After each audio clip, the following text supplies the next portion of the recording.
Welcome back to Reading Bear. Today, we will take a look at some new Pori Revenge stories.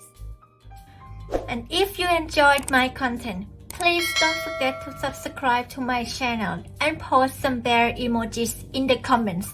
Let's go! The first one is titled, Her Insults Cost Her Her GPA. Thanksgiving 2015. My family gets together in a rural-ish cabin. I had agreed to give my younger sister a ride to the airport on Sunday, since she was on a short break from college and had important classes and tests to get back to after Thanksgiving. I'd also agreed to lock up the cabin for my parents since they had to leave on Saturday to get back to pressing work matters. During the post-dinner hanging around on Thanksgiving, my sister decided to give me crap about the bad couple months I'd had. A long-term girlfriend of mine and I had broken up and the company I worked for folded. This went beyond normal sibling crap flinging, including her saying something to the effect of, "Who'd date or hire a worthless failure loser like you anyway, which? Your girlfriend was probably sleeping with your boss and dumped you both when she learned you were both failures." She was called out on her crude remarks by several family members but refused to apologize. I seemingly let it slide. I had plenty of emergency funds, had a few job prospects lined up, was hired shortly after and got a nice salary bump, actually, and was okay with being single. Her vehemence was out of left field though, and uncalled for. Sunday morning, I waited for her in the kitchen with a bottle of Jack Daniels. "Hey, Heather," I said when she entered the kitchen. "Wanna apologize for your awful crappy comments the other night?" She laughed. "About your being a complete failure?" "Nope. Now let's get going, I have a flight to catch." "Fair enough," I responded, and poured myself a double Jack Daniels, then knocked it back. "What the F are you doing?" she screamed. "I have a plane to catch." "You sure do," I responded, cheerfully. I paused and repeated the pour and slam. "Well, it looks like I've had too much to drink to drive. I guess we'll have to wait until you're ducking civil, won't we?" She pulled out her phone and messed with it for a few seconds before I said, "There aren't any cab companies or Ubers around here. I'm your only ride. So you can apologize for being a witch, or you can miss your flight. F you." I grinned and took another shot. In short, I got absolutely hammered drunk, she missed her flight, missed some tests, and her GPA plummeted. It was hilarious. Someone asked why she didn't drive herself to the airport or why someone else didn't give her a ride. For one, the car was registered and insured in my name only.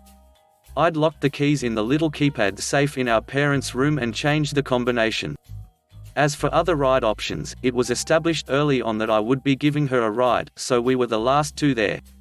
I was her only option. The next one is titled, Such a Coincidental Revenge Story. Before this story starts, I need to set a bit of backstory. I used to be friends with a guy called, who we'll call Dick Richard. We used to be friends because we were the only two Nepalese kids in my primary school. I'm technically half Nepalese.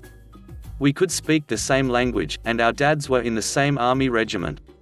In a way, we were like brothers who had a lot common. This friendship lasted until high school, which is when he began to change. He started to become too popular, and tried to be cool by doing drugs, disrespecting teachers and getting with a load of girls. I wasn't up for that, so I started talking less and less to him, and he started talking less and less to me. Until it was almost like we had never met to begin with, which I didn't mind considering I had already made new, better friends. Dick formed a group, or a gang, of other 15 or so other delinquents, of which he was like a puppet master, ordering these brainless imbeciles on what to do whatever he wanted. Dick and his goons would bully other people for no reason at all.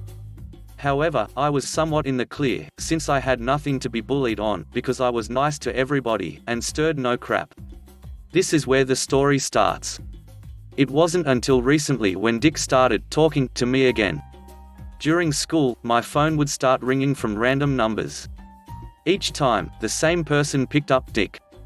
I didn't know how Dick had my number at first, then I realized that he probably had my number saved on his phone from when we used to be friends. Now, Richard's group wasn't just targeting me. Richard would be a dick to everyone in our school, even people in his own group. And, I guess it was my turn. At first, I didn't mind much. but the calls began to get more frequent, and the comments became more and more obscene. Each time I would block the number, he would just call my phone on another one of his goons' phone. I started to get into trouble for ending the calls in class, which started to tip a ton. The story begins when I'm on a 1-week work experience with my school, where everyone in my year gets sent to different work placements. I got sent to a vet, which was my desired choice. I would observe operations, and listen to consultations with patients, which I really enjoyed. I thought this week would give me a break from the calls, since Dick would be working. But boy was I wrong. Every once in a while my phone would burst with phone calls, during the middle of me watching an operation or a consult. Dick and his goons must have been fired from their work experience, or let off because how much of troublemakers they were, and calling my phone as a result of having nothing better to do. I started getting really frustrated of how they were ruining my experience, which is when a stroke of luck came my way. The next day I was looking through a list of all the pets we would be consulting with in that day, and that's when I saw something midway down the list. None other than a Mrs. Richard. A sinister smile emerged from the side of my mouth. Although I used to be friends with Dick, I never visited his house. Therefore, I had never met any of his relatives, so not the Mrs. Richard, his mother, that was coming that day. When she arrived, the vet asked, "Can this student observe this consult, as it's a part of his work experience?" She replied with a yes, and then turned to me and asked what school I went to. I tried to hide my smugness, and replied with the name of my school and my name. Thankfully, she didn't recognize my name, so my cover was still intact. While her dog was being checked by the vet, I maintained a stable conversation with Mrs. Richard, who was actually very nice. She then said, "You are very well-mannered, and your personality is very alike my son, Dick. I trust that you know him." I replied with a, "Yes, I know Dick." The well-mannered bit caught me a bit off guard, because Dick was anything but well-mannered. But it somewhat made sense. Dick wouldn't be alive if his parents knew about what he got up to at school. I know firsthand that Asian parents handle things with a little more discipline on these types of things. So I'm guessing Dick deletes the emailed referrals that get sent to his parents whenever he misbehaves, keeping his innocence to his parents. While I was holding the conversation, the vet walked into another room with the dog to put it in the kennel, in preparation for an operation, I presume. Just then, my phone started ringing, from the same number that had been calling me earlier that day. I smile. I say, "Speaking of Dick, he is calling me right now. Would you like to speak to him?" She politely accepts, takes my phone and pulls it to her ear.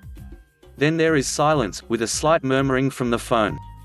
I couldn't hear what Dick was saying, but I'm guessing it wasn't exactly polite. Mrs. Richards' top lip was frozen solid, gobsmacked. The call then ends. Mrs. Richards slowly turns to me, which is when I realize it is time to reveal Dick's true innocence to her. I summarize the whole story, and even state what Dick gets up to in school. I even say that Dick is probably not even doing his work experience, and skiving off of doing work. She turns blood red. She then asks if she can use my phone again to phone Dick, since she left her phone in the car. I happily comply. She rings the previous phone number. Before she speaks, there is the same murmuring, probably from Dick. Then finally, she says, "How ducking dare you?" I give myself a celebratory high five in my head. And before I know it, she is releasing all of her anger, completely disregarding my presence, and the fact she is in a public vet, giving her seemingly pure child a piece of her goddamn mind. In fact, I start getting scared for Dick with all of the threats coming out. Mrs. Richard even started shouting at him in Nepalese, which, hilariously, I still understood, every single bit of graphic imagery. The best of which was, "When your dad comes back from his training, he is going to kick so far up your butt, that I will have to surgically remove his boot out of your stomach." I can only imagine that Dick's goons are watching him get torn to shreds, and having to stand and watch awkwardly.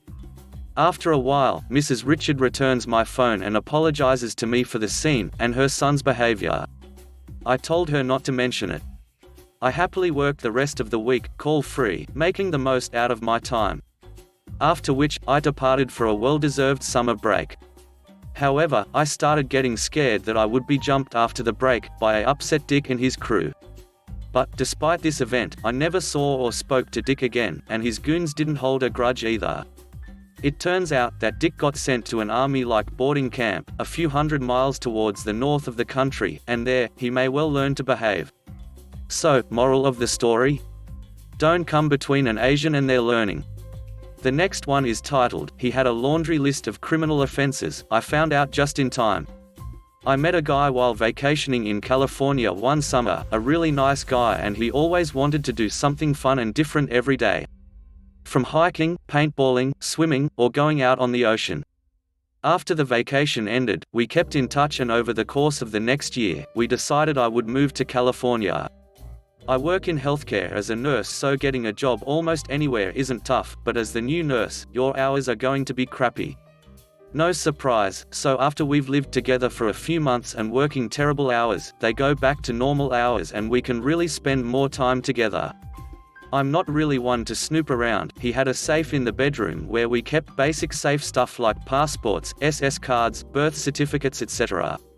But one day I had to produce my birth certificate and had to go into the safe while he wasn't home. I found my birth certificate easily, but next to it was a birth certificate with an entirely different name and dob than what his was, so I asked him about it and he got super defensive and yelled at me for snooping. Totally out of character for him, as I've never seen him yell before.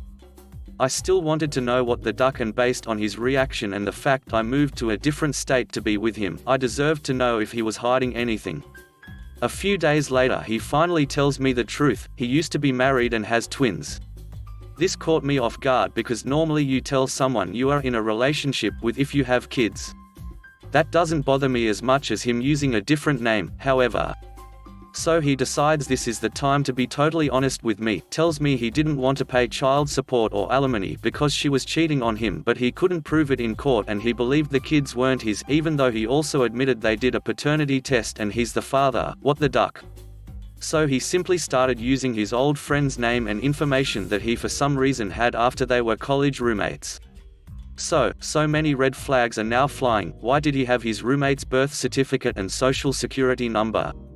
He never did answer that, and googling the name never did turn anything up.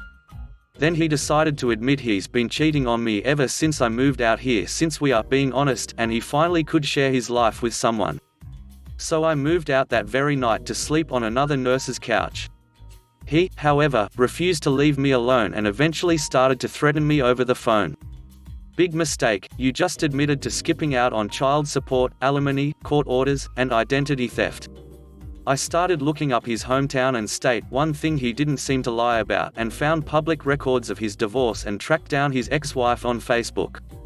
After she finally responded about a week later, she confirmed from pictures it was him and was really interested in knowing where he was. Turns out he not only skipped out on child support and alimony, but he also stole her car years ago when he left and opened several credit cards in her name before he decided to leave town and was wanted for all of that. I mildly kept in touch with him, telling him I needed time to figure it all out before we could try again. About 2 months later, he was arrested and began proceedings to get him transported back to his home state. He did call me from jail for about a week, but I refused to pay for the calls. He then had his attorney contact me, and I told his attorney that if he ever contacted me again I'd call the cops for harassment. I then started searching his name and everything through his home state's court access site and found out he was sentenced to 6 years for the credit cards, motor vehicle theft, theft of a firearm, and several contempts of court charges. I kept in contact with the ex-wife for a bit. She was thankful they finally found him. Also, for a bit more on top of it all, it turns out once he gets out of prison in his home state, he will be arrested and charged for the stuff that they uncovered and figured out in California over the past few years. Turns out he also did a good amount of credit card fraud out there. So don't threaten to smash someone's face in for breaking up with you if you are committing identity theft and are on the run from child support. The next one is titled, He Had 4 Children and I Didn't Even Know. I thought I was in a slightly tumultuous but overall fun relationship for a year. I had gotten out of a 12-year relationship when I met Slimeball. He was so charming and handsome I thought I won the lottery. He was super pushy about saying, "I love you," first and defining our relationship. He introduced me to his family. His niece started calling me auntie.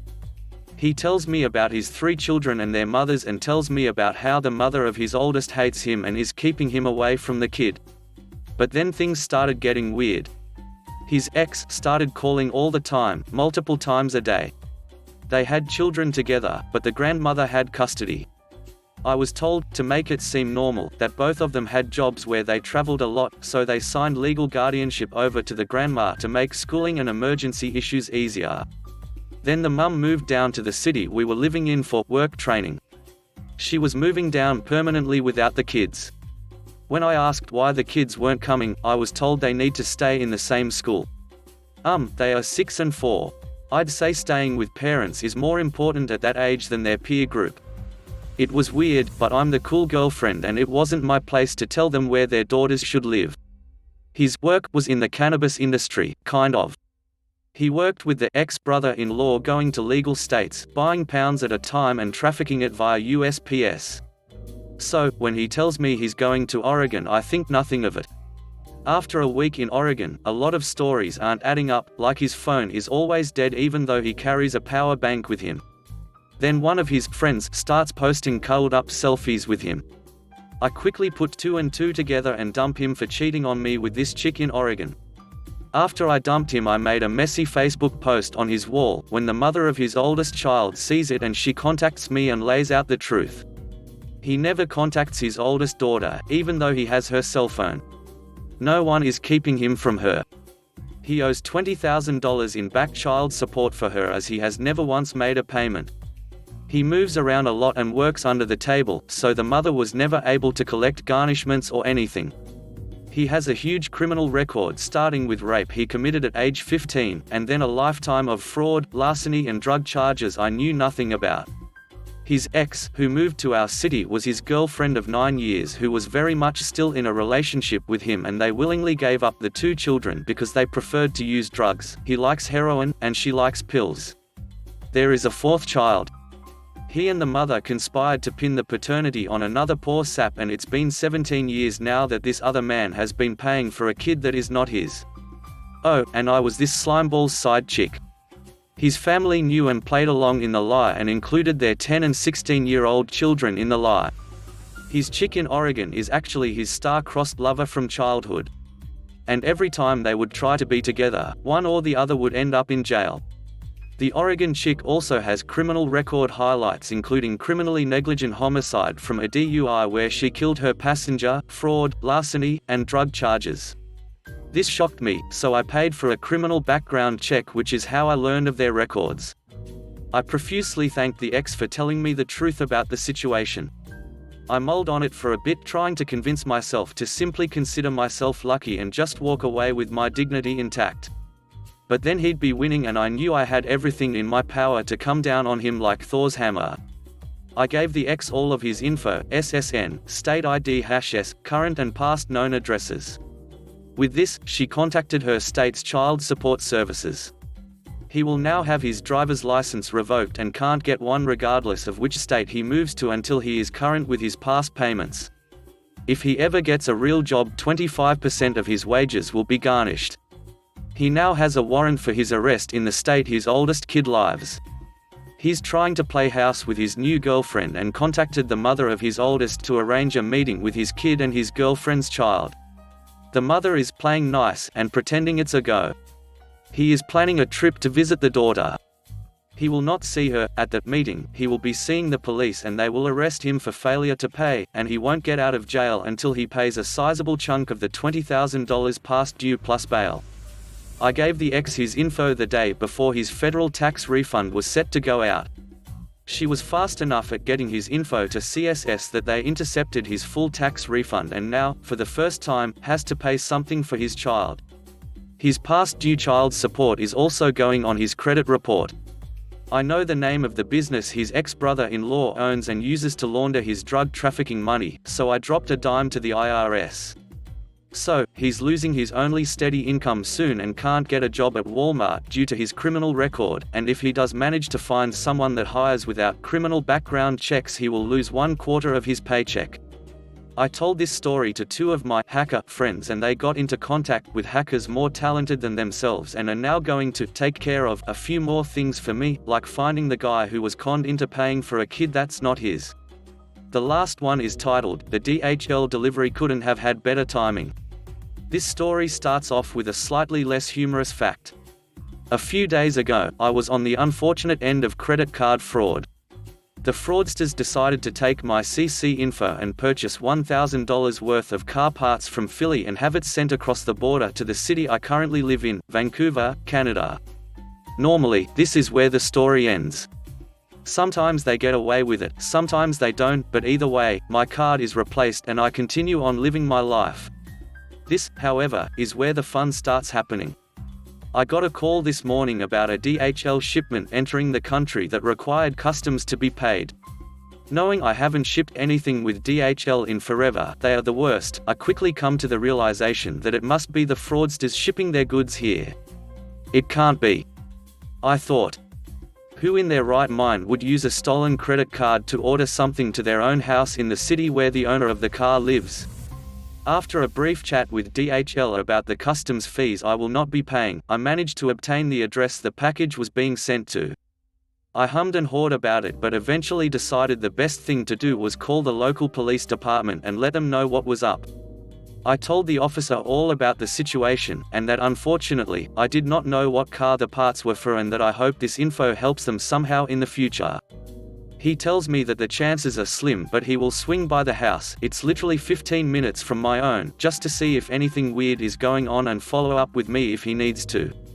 I thank him and go on with my work day. About an hour later I get a call from the same officer, obviously excited. "Hi Atelier Vieux Pont, it's Officer X.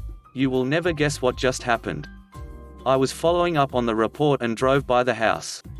I decided to go knock on the door just to see if anyone was home and ask them a couple of questions. A man opened the door and as we were talking, DHL drove up to deliver the package. Yes, that's right, the exact package we had been discussing. The delivery driver walks up to the door and says, "Hi, is Atelier Vieux Pont there?" To which the man replies, "Oh yeah, he's just downstairs." You can imagine my surprise. That's pretty funny because I just got off the phone with him and I know for a fact he doesn't live here, I said. The guy, no joke, looks me dead in the face and goes, "Oh whatever, the package is paid for."